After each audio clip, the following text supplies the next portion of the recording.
D'abord, Dieu est le saint par excellence. Et donc, lorsque nous parlons des saints, nous parlons de personnes qui ont été témoins de leur foi en Dieu, cette confiance inébranlable qui les a animés et qui a redynamisé leur vie, au point où ils ont configuré cette vie à celle du Christ. Et donc, ceux-là, ils sont dans plusieurs catégories. D'abord, nous avons les martyrs, c'est-à-dire des gens qui ont embrassé la foi dans le Christ au point de donner leur vie pour le Christ. Ils n'ont pas craint les souffrances. Et des gens qui sont reconnus par l'Église, qui ont été béatifiés, canonisés. On parle de Sainte Thérèse de l'Enfant Jésus, par exemple, Saint Antoine de Padoue. Voilà, c'est-à-dire reconnus par l'Église, reconnus par leur localité. Après des enquêtes, l'Église les béatifie et les canonise. Bref, le saint, c'est celui connu ou inconnu qui est parvenu à la béatitude, c'est-à-dire le bonheur, le véritable bonheur. Nous avons cette catégorie de personnes qui, de par notre foi, nous disons qu'ils sont parvenus au bonheur éternel. Cette béatitude divine est une occasion, c'est une grande joie. Et donc, lorsque nous fêtons les saints, nous sommes dans la joie et la liesse parce que, le rassemblement des saints forme ce que nous appelons l'Église triomphante. Ce peuple, ce grand peuple, composé de toutes les races, toutes les cultures et toutes les langues possibles et qui se retrouve devant le Seigneur pour le magnifier éternellement. C'est ce que tout chrétien désire fortement. Maintenant, cette fête se prolonge. Une seule personne dans la Bible, de son vivant, a su qu'elle allait parvenir à la béatitude éternelle. C'est le voleur qui était à la croix avec le Christ. Le Christ a dit aujourd'hui, même tu seras avec moi dans le paradis. Et donc il avait déjà cette certitude-là parce que le Christ le lui a dit. Mais à part lui, pour être saint, il faut bien mourir. Il faut que l'âme quitte le corps. Bon. Et le 2 novembre, nous commémorons les fidèles défunts. Là, c'est le souvenir. C'est le souvenir. Et cette commémoration trouve toute son origine aussi dans cette grande vénération que les chrétiens ont toujours eue pour d'abord les martyrs et puis pour les personnes illustres de la communauté. Et progressivement, ça s'étend à tout le monde. Commémorant les fidèles défunts, c'est l'occasion pour toute la communauté chrétienne de les présenter au Christ, les présenter à Dieu par le Christ, afin que si d'aventure ils étaient dans le purgatoire, que par le sacrifice du Christ, qu'ils accèdent à la béatitude divine. Et ce dispositif nous a permis d'intercepter à hauteur de Guinée le véhicule de marque Toyota Carina Tri immatriculé BU 4494 en provenance de la région de Djougou à destination de Malanville. Interpellé, le conducteur refusa d'obtempérer. S'en est suivi une course-poursuite à l'issue de laquelle le véhicule a été immobilisé et un individu parmi les 3 à bord a été arrêté. Après les corps, nous avons découvert 798 plaquettes et 40 boulettes de chanvre indien pour un poids total d'environ 700 kg. Nous travaillons pour mobiliser les ressources afin de permettre au gouvernement l'atteinte des objectifs. Vous voyez les nombreuses infrastructures qui sortent un peu partout du pays, c'est des moyens. Sans la collaboration, sans des renseignements, nous ne pouvons pas procéder à ce genre d'opération. Tout ce que nous faisons, c'est pour que la population soit non seulement en sécurité, mais aussi bénéficie des infrastructures élémentaires pour vivre et pour l'avenir de nos enfants. Vous voyez la direction que ça a pris. C'est sûr que ça va alimenter les réseaux terroristes et c'est ça, ils prennent pour devenir un peu plus fous, pour nous attaquer. Mais ils vendent ça aussi pour avoir de l'argent, pour acheter des armes. Le phénomène du terrorisme, avec le trafic de drogue, le trafic d'armes, le trafic de munitions, c'est imbriqué. Si la population comprend mieux les missions de la douane, si la population comprend mieux les missions de la police républicaine, elles sont tenues de nous donner les informations. Nous sommes investis du pouvoir d'État. Et lorsqu'on interpelle quelqu'un, la personne a l'obligation d'exécuter les injonctions. En cas de refus, ça veut dire que nous pouvons utiliser tous les moyens pour vous mettre hors d'état de nuire ou bien pour vous immobiliser. Dans le département du Borgou et de l'Aribori, les agents sont plus que jamais motivés pour lutter contre toutes les formes de fraude. Ils ne pouvaient pas en être autrement parce que nous sommes bien écoutés et soutenus par les autorités à tous les niveaux. Les moyens sont mis à notre disposition. Nous avons le devoir d'agir pour sécuriser l'ensemble du territoire national. Derrière ces trafics, il y a beaucoup de ramifications. Lorsque nous faisons ces genres de saisies, nous détruisons beaucoup de moyens pour ces trafiquants. Du coup, nous réduisons leur degré de nuisance. Donc les populations sont protégées. Nous allons simplement inviter la population à se rapprocher des services de douane lorsqu'ils ont des marchandises à déclarer. Parce que ne le faisant pas, lorsqu'on les arrête, ils vont payer non seulement les droits, mais ils vont payer des amendes qui sont multiples des droits. Au lieu de payer par exemple 1 million, ils vont se retrouver à payer 5 millions. Nous les invitons à se diriger d'initiative vers les services des douanes pour pouvoir accomplir les formalités qui ne leur coûtent pas grand-chose. En le faisant, ils sont à l'aise et personne ne peut les inquiéter. Réhabilitation des lampadaires solaires photovoltaïques et des lampadaires conventionnels. Avec les divers chantiers de rénovation d'infrastructures, de construction de monuments, d'aménagement de places publiques et de boulevards exécutés sans interruption depuis 2016, la ville de Cotonou connaît une transformation qualitative qui en fait une destination de plus en plus attractive. Mais force est de constater que les principales voies d'accès à la ville, la nuit tombée, se trouvent plongées dans une obscurité totale.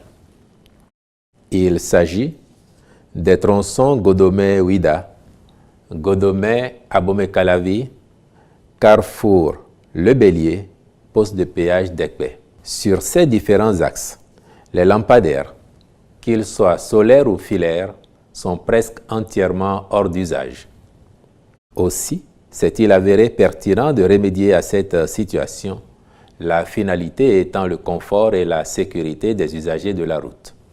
C'est pourquoi le Conseil a autorisé la sélection d'une entreprise qui a déjà fait ses preuves dans le cadre du projet asphaltage aux fins de la réhabilitation complète de l'éclairage public sur ces 3 axes. En point 2, contractualisation pour l'exécution, le contrôle et la surveillance des travaux dans le cadre du renforcement du système d'alimentation en eau potable de la zone d'Akpakpa et Aglangandan. Malgré les investissements massifs réalisés ces dernières années en matière d'accès à l'eau potable, Akpakpa dans Cotonou et Aglangandan dans Semepoji restent faiblement desservis, notamment aux heures de grande consommation. Un déficit structurel de production d'eau estimé à 1200 m3/h explique les désagréments observés. En vue d'une solution durable à cette situation, la Société nationale des eaux du Bénin, SONEB, a identifié un nouveau champ de captage dans la commune d'Adjara, sur lequel 4 nouveaux forages ont été déjà exécutés. Les présents travaux comprennent, entre autres, l'équipement et le raccordement de ces 4 nouveaux forages d'exploitation pour un débit global d'au moins 600 m3/h, la construction d'une nouvelle station de traitement d'eau en béton armé de capacité 1000 m3/h située à PK18, route de Porto Novo, intégrant un bâtiment d'exploitation, un bâtiment de pompage, des équipements de traitement et de pompage d'eau. La construction d'un réservoir au sol en béton armé de capacité 1000 m3, ainsi que d'une plateforme de tour avec 3 unités de dégazage, y compris les accessoires et tuyauteries, la fourniture et la pose de 22 km de conduite d'adduction d'eau brute, la réhabilitation de 11 km de conduite d'eau brute existantes, la fourniture et la pose de 13 km de conduites de refoulement d'eau traitée, la construction de bâtiments pour abriter les équipements hydroélectriques et l'armoire de commande des 4 forages, la mise en place d'un système de télégestion. Le Conseil a donc autorisé la contractualisation avec une société et un cabinet ayant l'expérience requise pour l'exécution, le contrôle et la surveillance des travaux, dont la réalisation est prévue pour tenir dans un délai de 16 mois. Le salon Afrique, il n'est pas un salon bénino-béninois, en fait. C'est un salon qui a pour objectif de circuler de pays en pays. Le Bénin accueille la première édition en Afrique, mais l'année prochaine, ce sera un autre pays parce que le but, c'est de montrer dans chaque pays où on passe que ce pays a des talents, que ce pays a des opportunités, que ce pays a besoin qu'on le mette en lumière. Et donc voilà pourquoi on se retrouve aujourd'hui à parler du salon Afrique Unie. Et notre vision, comme je l'ai dit tout à l'heure, c'est qu'ensemble, on puisse montrer ce côté positif de l'Afrique, ce côté réussite, ce côté innovation, ce côté business. Parce que si on ne le fait pas, personne ne le fera à notre place. Le salon se fera sur 2 sites. Le palais des congrès de Cotonou pour tout ce qui va toucher les panels, les conférences, les masterclass et le volet animation stand derrière l'esplanade de l'Amazon. Le salon Afrique Unie a 2 particularités. La première, c'est le pôle business, qui sont bien d'autres que la mise en valeur des acteurs qui sont au Bénin, mais aussi on fera des cas pratiques. On fera des panels avec d'éminents profils que M. Portera aura le soin de dire tout à l'heure, des masterclass et surtout des workshops. Et le deuxième point aussi qui est très important, et vu qu'aussi nous sommes en collaboration avec le directeur de l'enseignement technique et de la formation professionnelle, nous avons mis en place un pôle emploi-formation pour les jeunes. Pourquoi? Parce qu'on s'est rendu compte que la majeure partie des jeunes, une fois qu'on a le bac, on va à l'université, on est un peu perdu par rapport à l'environnement professionnel. Donc on s'est dit qu'il est important et urgent que dès le collège, les jeunes puissent avoir les acquis nécessaires et commencer à avoir une relation dans l'environnement professionnel. Nous avons envie d'œuvrer pour l'épanouissement, pour le rayonnement, pour la révélation du Bénin à l'international. Parce que justement, quand on parle, nous avons l'exemple du pôle industriel de Glodibé. C'est une vitrine à travers laquelle l'Occident, les pays extérieurs remarquent le Bénin aujourd'hui, depuis quelques années. Le salon Afrique Unie a pour vocation de valoriser les initiatives, les innovations, les solutions et les talents afro-descendants. Notre volonté, c'est faire révéler le Bénin au monde entier. Ce salon, plateforme des diasporas africaines en France, se tiendra pour la première fois sur le continent, dans notre cher pays, le Bénin. Après 5 éditions qui se sont tenues en France, la 6e édition va regrouper les opérateurs économiques de divers horizons et leur permettra de mettre en lumière le secteur privé à travers divers partenariats pour les porteurs de projets et les investisseurs de notre pays. Mieux, le Salon Afrique Unie souhaite mettre en avant le rayonnement et le dynamisme des acteurs qui contribuent au développement du Bénin et de l'Afrique en général. Il sera l'occasion de poursuivre l'implantation de futures éditions sur le continent et dans les Caraïbes.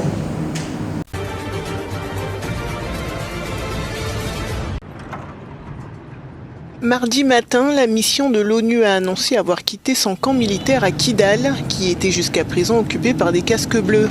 Aussitôt, un groupe rebelle séparatiste touareg a annoncé avoir pris possession du camp. Mais ici, dans le nord du Mali, une partie de la population ne semble pas hostile aux groupes armés. En ce qui concerne les villes contrôlées par les mouvements de l'Azawad, la sécurité est bonne.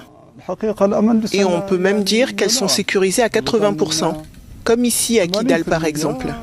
La ville de Kidal est considérée comme le foyer historique des rébellions indépendantistes qui secouent le Mali depuis plusieurs années. Et pour certains habitants, leur inquiétude concernerait plutôt l'armée malienne et les mercenaires de Wagner. La présence de l'armée malienne et Wagner, c'est-à-dire dans la région de Kidal, crée une panique au sein des populations civiles de Kidal. Parce que sur le passage de l'armée malienne et de Wagner, les gens ne voient que des exactions des paisibles populations, des bergers. La MINUSMA, qui compte 15 000 soldats, est censée quitter définitivement le pays le 31 décembre, un départ réclamé par le gouvernement malien. Alors qu'elle avait fait en sorte de remettre ses camps aux autorités maliennes après son départ, suivant les règles des opérations de maintien de la paix, la MINUSMA part désormais sans le faire.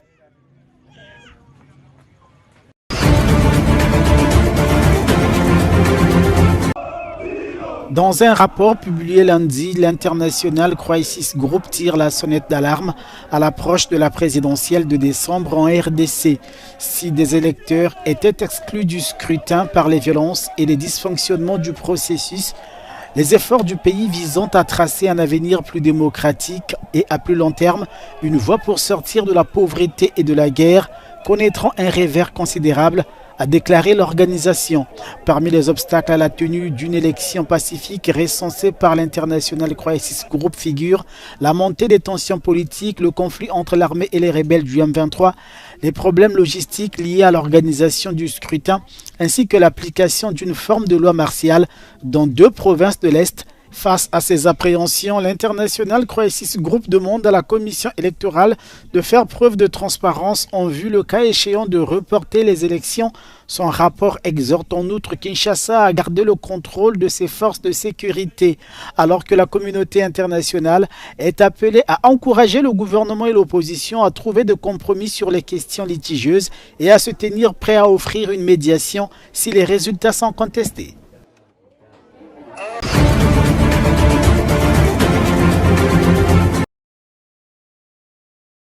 Située à une centaine de kilomètres au nord de Nairobi, la réserve d'Olpejeta abrite 169 rhinocéros noirs. Ici, les animaux ont tout l'espace pour s'épanouir. La réserve a une superficie de 36 000 hectares.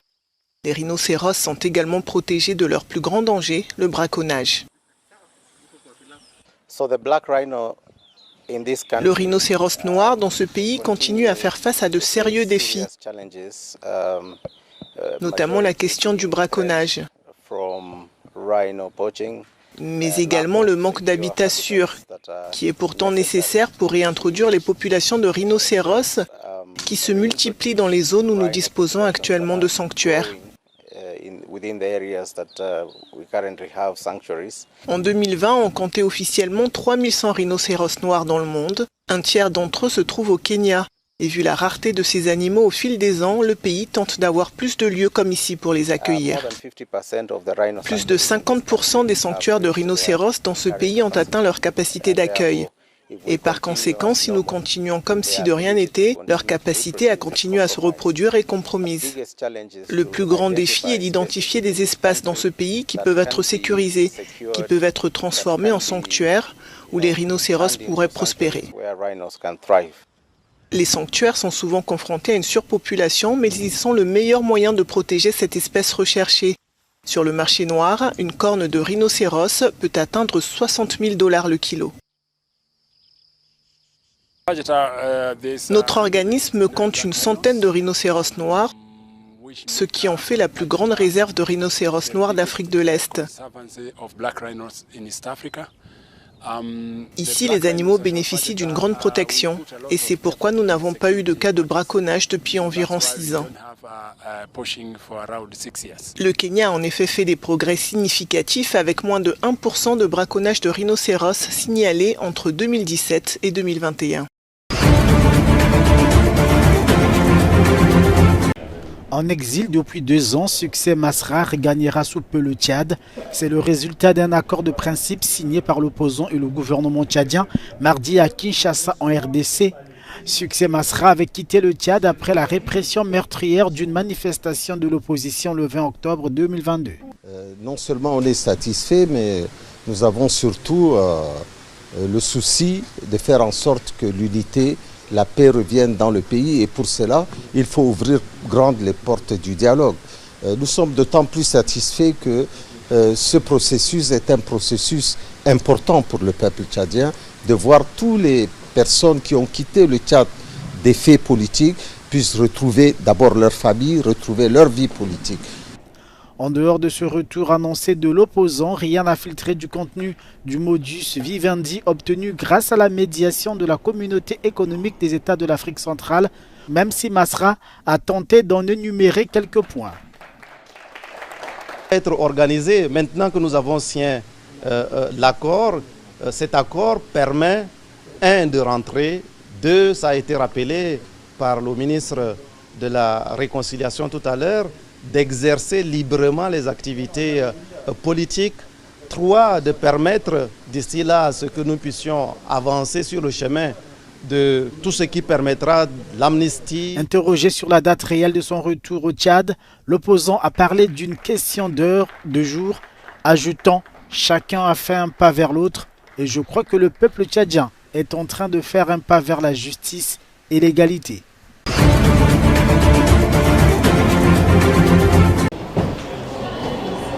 Un tribunal ougandais a condamné mardi un couple d'Américains à une amende de $29 000 américains. Les trentenaires Nicolas et Mackenzie Spencer étaient initialement accusés de torture contre leur enfant adoptif. Lors d'une perquisition à leur domicile, les policiers ont affirmé avoir trouvé des images de vidéosurveillance montrant que l'enfant était contraint de s'accroupir dans une position inconfortable, qu'on ne lui servait que de la nourriture froide et qu'on le faisait dormir sur une plateforme en bois sans matelas ni literie. Ils ont été arrêtés en 2022 et inculpés de trafic aggravé d'enfants et de torture aggravée à l'encontre de jeunes garçons d'une dizaine d'années entre décembre 2020 et décembre 2022. Des chefs d'accusation niés par les intéressés qui ont cependant plaidé coupables de traitements cruels, inhumains ou dégradants, de travail illégal et de séjour illégal en Ouganda. Alors qu'elles s'attendaient à un verdict plus lourd, les associations de défense des droits des enfants ont dénoncé une parodie de justice.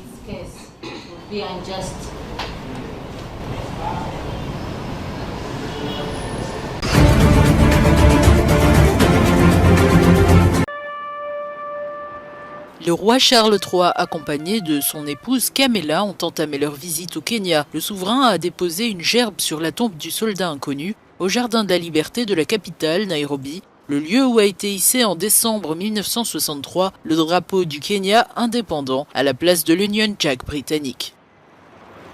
De nombreuses organisations kenyanes d'anciens combattants et de défense des droits humains attendent davantage de la part des autorités britanniques qui ont pour l'instant simplement exprimé en 2013 des regrets sincères pour les violences coloniales au Kenya. L'un des épisodes les plus meurtriers est la révolte des Mau Mau, dont la répression par le pouvoir colonial britannique a fait plus de 10 000 morts entre 1952 et 1960. Londres avait accepté de dédommager plus de 5 000 Kenyans victimes d'abus pendant l'insurrection Mau Mau. Chacun avait reçu environ 3 000 €. Le monarque visitera Nairobi pendant 2 jours, puis Mombasa. Mais il ne se rendra pas à Nanyuki, ville où est basée l'unité de formation de l'armée britannique au Kenya, au cœur de controverses récurrentes, entre accusations de viol, de meurtre et présence de munitions non explosées qui mutilent les populations locales.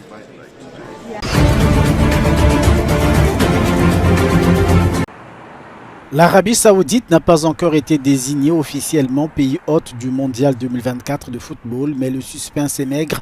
Et pour cause, la FIFA a annoncé que sa candidature était la seule en lice.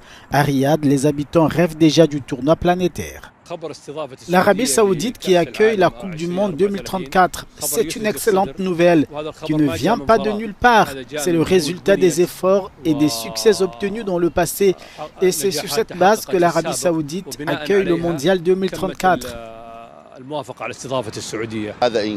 C'est une grande réussite qui représente toute la région et pas seulement le royaume. Félicitations à tous les Saoudiens et à tous ceux qui vivent ici. L'Arabie Saoudite tente par le sport de redorer son blason, terni notamment par des violations présumées des droits de l'homme.